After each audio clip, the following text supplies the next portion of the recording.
Bonjour encore une fois, c'est Chronique du Net TV.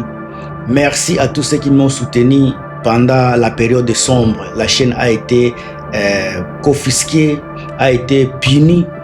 Aujourd'hui, la chaîne est là grâce à vos prières, par exemple, grâce à mes avocats. La chaîne est là, la chaîne est de retour. Encore une fois, la chaîne de Congo décrypté avec Gilmas, la chaîne est toujours là.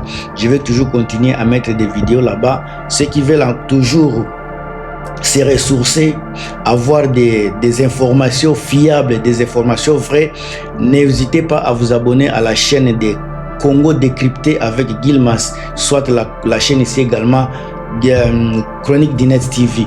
Ici, bientôt, je vais commencer à faire les live dans la chaîne ici, où je vais inviter tout le monde, tous ceux qui ont mon numéro de WhatsApp, ils peuvent intervenir à tout moment. Alors, le moment opportun, je vous ferai signe dès que cela arrivera. Mais en tout cas, dans moins de 2 semaines, une semaine, même dans une semaine, dès que les choses marchent bien, je vous ferai signe.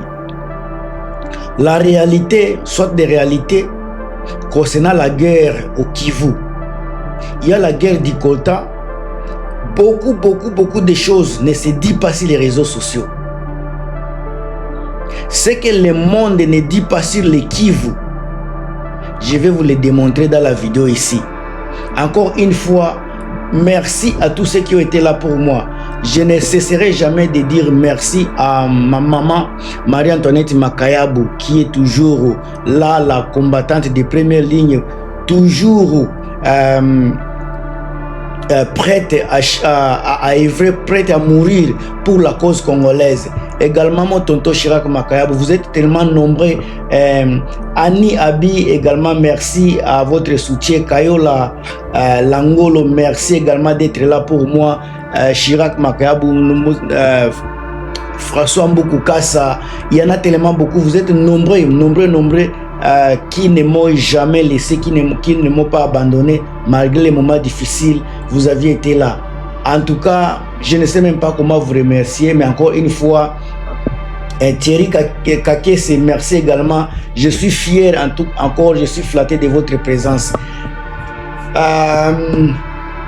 Je vais vous parler des réalités que le monde ne dit pas concernant la guerre du Kolta, soit ce que le monde ne vous dit pas concernant les Kivu. Alors, bonsoir encore une fois. Bienvenue sur Chronique du Net TV.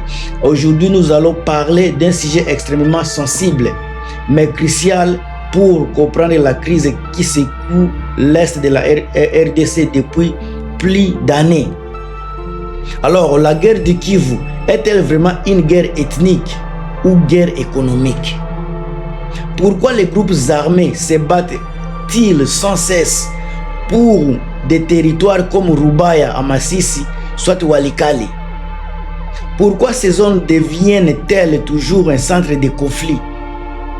Posons-nous des questions. Et surtout, pourquoi ces combats attirent-ils l'attention du monde entier lorsqu'il est question de minerais? Ce soir, je vais analyser avec vous la guerre du Kolta.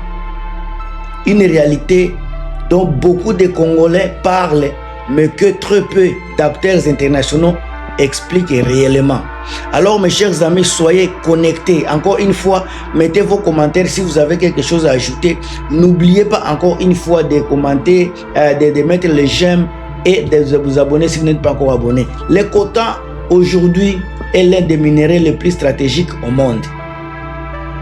Il est important parce qu'il sert à produire les tantales, un métal essentiel dans la fabrication des smartphones, des téléphones que nous avons, les ordinateurs, satellites et des technologies militaires.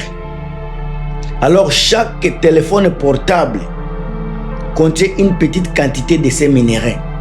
Or, la République démocratique du Congo possède entre 60 et 80% des réserves mondiales connues de coltan. Alors, la majorité de ces réserves se trouve précisément au nord et au sud Kivu. Et certaines mines sont devenues stratégiques, notamment mine de Rubaya, considérée comme l'un des plus grands sites de coltan en Afrique.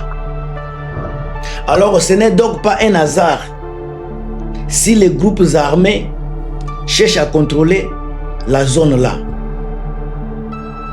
Mes chers amis, on en parle aujourd'hui.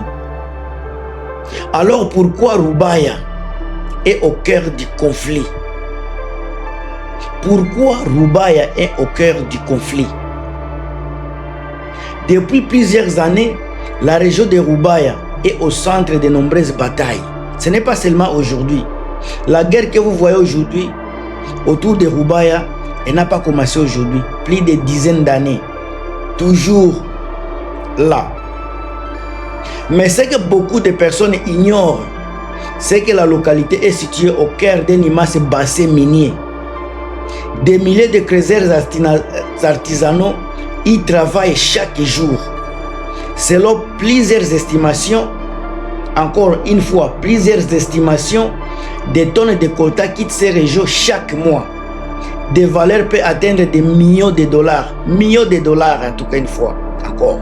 Le problème est que cette richesse n'est pas toujours contrôlée par l'État. La richesse là passe souvent par des circuits commerciaux informels et traverse parfois des frontières avant d'être exportée vers les marchés internationaux. Alors c'est là que la guerre devient économique et géopolitique. Alors le circuit du coltan, je vais vous en parler. Le circuit du coltan. Une fois extrait, le coltan suit généralement un circuit très complexe. 4 circuits. Il y a les extractions artisanales au Kivu, achat par des négociateurs locaux, les négociants locaux, des passages vers des centres commerciaux régionaux et puis exportation vers l'Asie ou l'Europe pour les raffinages.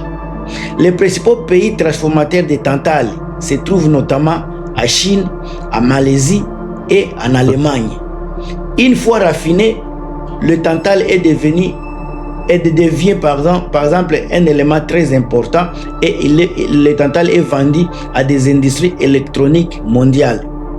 Ce qui signifie qu'une minerai extrait dans un colline de Nord Kivu peut finir quelques mois plus tard dans un smartphone qu'on vend au Japon, ça peut être aux États-Unis, ça peut être à Paris, partout. Donc cette chaîne-là, elle est mondiale. Alors, ce que les Congolais ignorent souvent, voici ce que les Congolais ignorent. Encore une fois, si vous êtes encore là, n'oubliez pas de mettre les j'aime, commentez et mettez vos points de vue parce que ici c'est une plateforme pour tout le monde. Alors, ce que les Congolais ignorent souvent, c'est beaucoup de Congolais pensent que la guerre de l'Est est uniquement une question d'ethnie, de sécurité ou de tension politique. Non. Mais il existe aussi des dimensions économiques majeures dans cette guerre ici. Certains analystes estiment que, encore une fois, le contrôle des minerais, les routes commerciales et les taxes informelles représentent une source importante de financement pour les différents acteurs armés. C'est pourquoi certaines localités changent régulièrement de contrôle. La réalité est que les sources naturelles du Congo attirent de nombreux intérêts internationaux. En tant que les ressources resteront stratégiques pour l'économie mondiale, la question du contrôle restera au cœur des tensions. Encore une fois, au cœur des tensions. Si vous écoutez ce que je viens de dire, c'est la chose la plus importante. Ce que les Congolais ignorent, encore une fois, beaucoup de Congolais pensent que la guerre de l'Est est uniquement question d'ethnie, de sécurité ou de tensions politiques. Oui, mais au-delà de cela, il y a une dimension économique majeure. Mais alors, les dimensions économiques majeures sont celles-ci. Les contrôles des minéraux, les routes commerciales et les taxes informelles qui représentent une source importante de financement pour des différents acteurs armés. Alors c'est pourquoi certaines localités changent régulièrement de contrôle. Tantôt il y a cette armée qui reprend, tantôt l'autre armée qui reprend la zone. C'est pourquoi certaines localités changent encore une fois. La réalité est que les sources naturelles du Congo attirent de nombreux intérêts internationaux.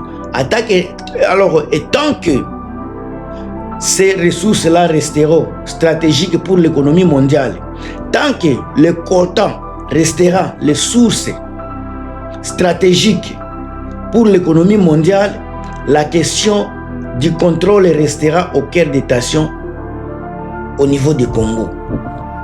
Est-ce que vous m'aviez compris? Alors, la guerre du Kivu n'est pas seulement un conflit local. Elle est liée à beaucoup d'enjeux. Enjeux économiques, enjeux stratégiques, enjeux internationaux. Alors, les coltans qui alimentent la révolution technologique mondiale aujourd'hui se trouvent à grande partie dans cette région du Nord Kivu, au Massissi. Alors, tant que la gestion, encore une fois, des ressources restera fragile, les tensions risquent de continuer.